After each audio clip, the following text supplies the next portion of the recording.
A very warm greetings everyone. So today's extempore is going to be on electric vehicles or EVs. Electric vehicles are vehicles that work on electric motors and are powered by batteries, not by petrol, not by diesel or oil. As pollution is increasing, climate change is occurring, and the oil prices are going up, electric mobility is becoming an important part of our transportation for our present and even for our future. Now, if I talk about its advantages, number one, it's environment friendly. It does not produce air pollution or it does not release harmful greenhouse gases in our environment, making it environment friendly. Number two, it strengthens our energy security. India imports a total of 85% of its crude oil, so it makes we are more dependent on foreign countries. We are very much vulnerable to global events. Number three is that it creates employment in battery manufacturing, in pump infrastructure, etc., etc. In all the components of EVs, employment will be generated. Number four, it is more economical. Electricity is cheaper than oil, than petrol, than diesel. So having an EV in for a long run will be more economical for Indian households.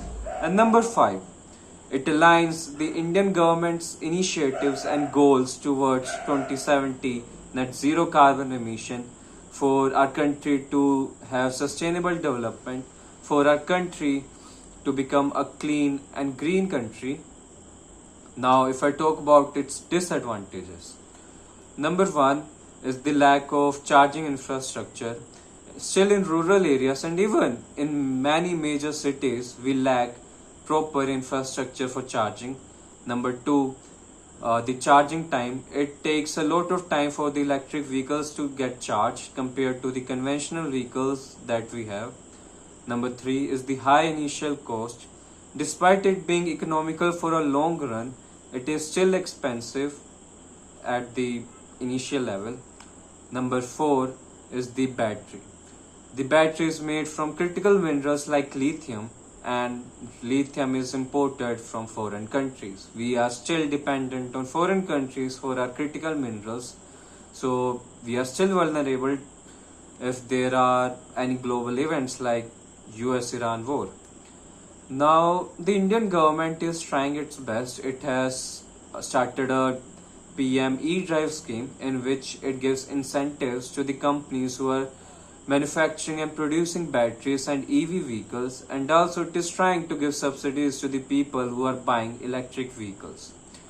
Now, electric vehicles are going to be the future of upcoming centuries, because we are shifting from non-renewable sources to renewable energy.